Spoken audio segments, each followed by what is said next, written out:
Welcome to উজ্জ্বলার্স। আজকে আমরা একটি মোরাল স্টোরি পড়ব যার নাম দ্য ড্রিমার মিল্কমেইড, অর্থাৎ একটি দুধ বিক্রেতা বা দুধ বিক্রি করে একটি মেয়ে যাকে বলা হচ্ছে মিল্কমেইড। সে হচ্ছে ড্রিমার। ড্রিমার মানে হচ্ছে স্বপ্ন বিলাসী বা সে স্বপ্ন দেখে। আমরা সাধারণত জানি যে স্বপ্ন দেখা ভালো, স্বপ্ন দেখলেই তবে আমরা সফল হতে পারি, তবে জেগে জেগে স্বপ্ন দেখা নয়, বা এমন একটা স্বপ্ন অবাস্তব কিছু বা শুধুমাত্র কাজ না করে স্বপ্ন দেখা নয়, সেই সম্পর্কে এই মোরাল স্টোরিটি। এই মোরাল স্টোরিগুলি পড়লে আমরা আমাদের যে স্টক অফ ওয়ার্ড রয়েছে বা শব্দ ভাণ্ডার রয়েছে সেগুলো আমরা বৃদ্ধি করতে পারবো। Taking a large container of milk on her head, a milkmaid was on her way for selling ইট। অর্থাৎ তার মাথায় একটি দুধ ভর্তি বড় একটি পাত্র নিয়ে একজন দুধ বিক্রেতা দুধ বিক্রি করতে যাচ্ছিলেন। টেকিং মানে নেওয়ার পরে, লার্জ কন্টেইনার মানে হচ্ছে বিশাল পাত্র, এবং মিল্ক মেড মানে হলো দুধ বিক্রেতা, আর আমরা জানি সেলিং মানে বিক্রি করা। As her steps were moving towards the market, her inclination towards wealth was being enhanced. As her steps were moving towards the market, যখন সে বাজারের দিকে এগোচ্ছিল, স্টেপ মানে হচ্ছে পায়ের স্টেপ, যখন পা ফেলে ফেলে সে যখন মার্কেটের দিকে বা বাজারের দিকে এগোচ্ছিল, টুয়ার্ডস মানে দিকে, হার ইনক্লিনেশান, ইনক্লিনেশান কথার অর্থ হচ্ছে তার আগ্রহ, টুয়ার্ডস ওয়েলথ অর্থাৎ টাকা পয়সা বা সম্পদের প্রতি, ওয়াজ বিং এনহ্যান্সড, এনহ্যান্সড মানে বৃদ্ধি পাওয়া, টাকা পয়সার প্রতি তার আগ্রহ পরপর বৃদ্ধি পাচ্ছিল। A surge of excitement of money by selling the milk was noticeable. A surge of excitement, surge মানে হচ্ছে তরঙ্গ বা ঢেউ, অফ এক্সাইটমেন্ট মানে তার শরীরে যেন একটা উত্তেজনার তরঙ্গ খেলে যাচ্ছিল, অফ মানি অর্থাৎ টাকা পয়সার, বাই সেলিং দ্য মিল্ক দুধ বিক্রি করে, ওয়াজ নোটিসেবল যেটা আসলে উল্লেখযোগ্য ছিল বা লক্ষণীয় ছিল।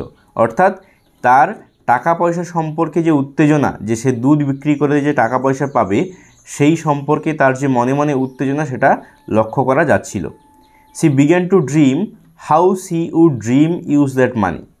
সি বিগ্যান টু ড্রিম, সে স্বপ্ন দেখতে আরম্ভ করলো।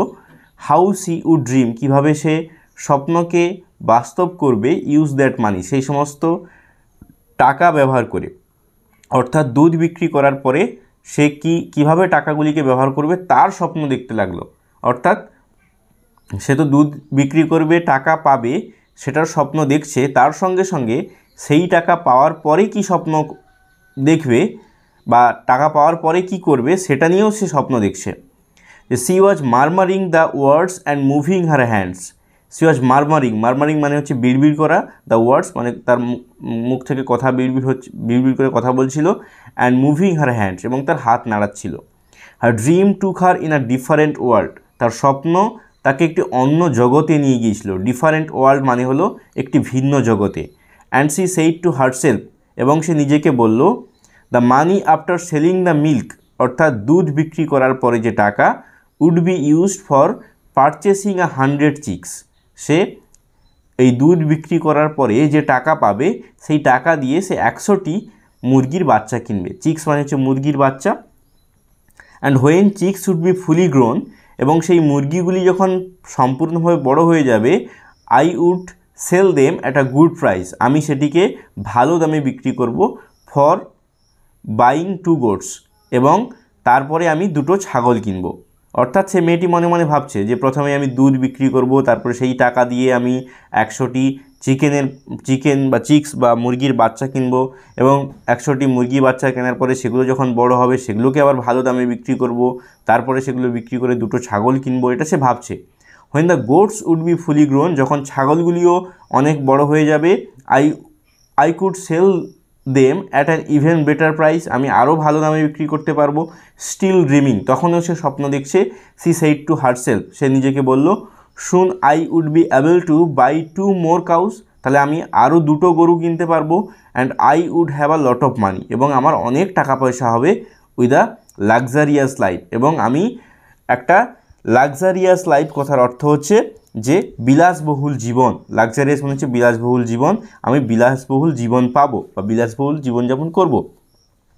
উইথ দিস হ্যাপি থটস, এই সমস্ত সুখী ভাবনাগুলোকে নিয়ে, তার চিন্তা ভাবনাগুলো ছিল হ্যাপি বা থটস মানে ভাবনা, তার সুখী ভাবনাগুলোকে নিয়ে she began to skip and jump, সে লাফাতে আরম্ভ করলো আর নাচতে লাগলো। স্কিপ মানে হচ্ছে লাফানো, জাম্প মানেও লাফানো, অর্থাৎ সে লাফাতে লাগলো এবং নাচতে লাগলো।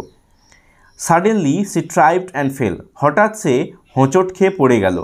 The jug broke and all the milk spilt on to the ground, the jug broke অর্থাৎ এই পাত্রটি, দুধ রাখার পাত্রটি সেটা ভেঙে যায়, and all the milk split on to the ground, এবং সমস্ত দুধ মাঠের উপরে পড়ে যায়।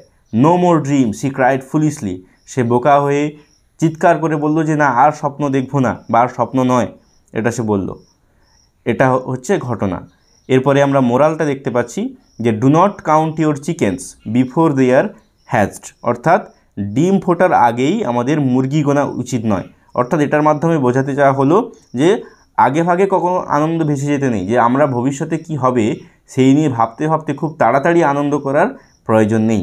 আমাদেরকে বাস্তব নিয়ে থাকা উচিত এবং ভবিষ্যতে যখন ঘটবে ঘটার পরে সেলিব্রেট করা উচিত, এটাই বলা হয়েছে এই গল্পের মাধ্যমে। এরকম আমরা আরও অনেক মোরাল স্টোরিজ পড়ব, যার মাধ্যমে অনেক শব্দের ভান্ডার আমাদের তৈরি হবে এবং নতুন নতুন আমরা শব্দ জানতে পারবো। থ্যাংক ইউ, তোমরা সবাই ভালো থেকো।